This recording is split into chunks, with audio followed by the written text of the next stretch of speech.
our 22 News Broadcast Center, this is 22 News in Focus.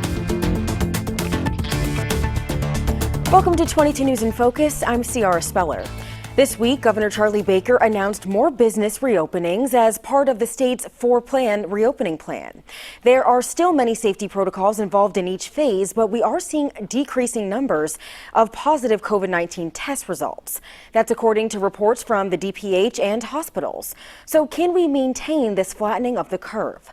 Today, we're discussing the current COVID-19 situation in our region with Dr. Robert Roos, Chief Medical Officer at Mercy Medical Center. Thank you for being on our program today. Well, it's my pleasure. So the State Department of Public Health reported 17 new COVID-related 19 deaths across the state on Monday, bringing the state's total to more than 7,800. But the good news is nearly 90,000 patients have been released from isolation and they're recovering from the virus. So Dr. Roos, how did these numbers compare to the height of the crisis only weeks ago? Well, these numbers show a clear and significant decline.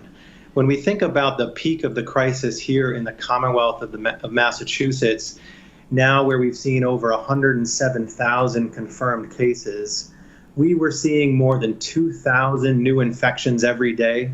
There were more than 4,000 patients hospitalized all across the state, and we were seeing over 150 deaths from this virus every single day. Right now, as you stated, we are seeing only about 150 new cases per day. There's less than 900 patients hospitalized, and we are seeing about 15 to 20 deaths per day. So these are dramatic reductions, in some cases of over 90% since the peak of the crisis here in our state. And I want to have you talk about the numbers in the greater Springfield area. How do those compare to the state and nationally as well? Well, here in Western Massachusetts, we actually saw lower numbers, but have seen the decrease just as significantly as they did in the eastern part of the state in certain areas across the country. As you know, Massachusetts, along with several other states in New England, were some of the hottest spots with the highest rates of infection and the greatest numbers of hospitalized patients. But here in Western Massachusetts, we led the curve, and we saw the reductions in new cases, hospitalizations, intensive care admissions, and deaths a bit sooner than anywhere else throughout the state. Here in Springfield, for example, at Mercy Medical Center, at the peak of the crisis, we had between 50 and 60 hospitalized patients every day. That was about 12 weeks ago, and now, as of today, we only had 2 hospitalized patients in the hospital, and we have not had a patient in intensive care for about 1 week. So we've seen dramatic reductions right here in our area that have mirrored the state trends and mirrored the overall trends throughout New England. Yeah, and so what do you attribute to these rapidly declining cases? Well, I would say that the decline in cases has been steady. It has been significant. In some respects, it seems rapid, but really it's taken incredible efforts over the past 14 weeks. And what I can attribute that to is many things. First and foremost, it's the great public health and preventive efforts that all of us have taken into our daily lives. It has been the staying at home when sick and not going out and increasing our social circles too early.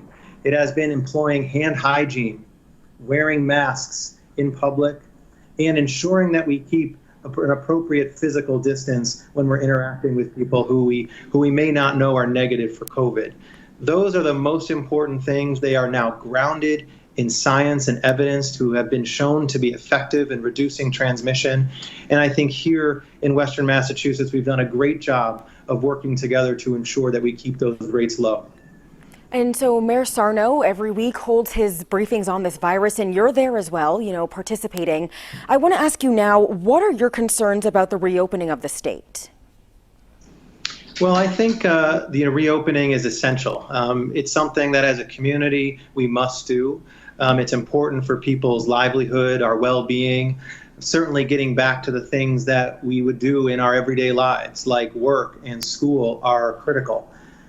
What I would say is not that I have concerns, but I certainly think it's important for us to remain cautious.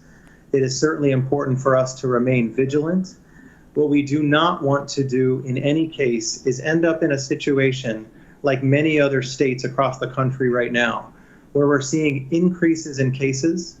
In fact, more than a dozen states have seen the highest number of new cases in a given day in the last week. And now cities like Houston are experiencing the severe increase in cases and overwhelming their hospital capacity, similar to the experience that New York City felt in early April.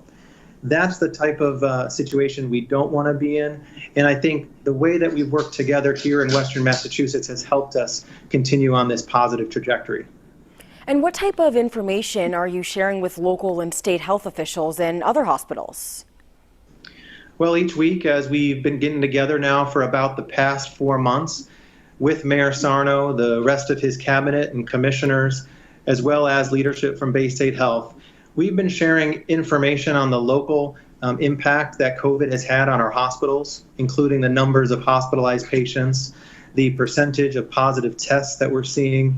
But we're also sharing important updates on interventions that we're employing to keep people safe, like implementing COVID-free zones in our hospitals, as well as ways that we're utilizing new ways to deliver care for patients, like moving into and advancing telemedicine, like seeing patients through audio-video visits, somewhat like this, in fact.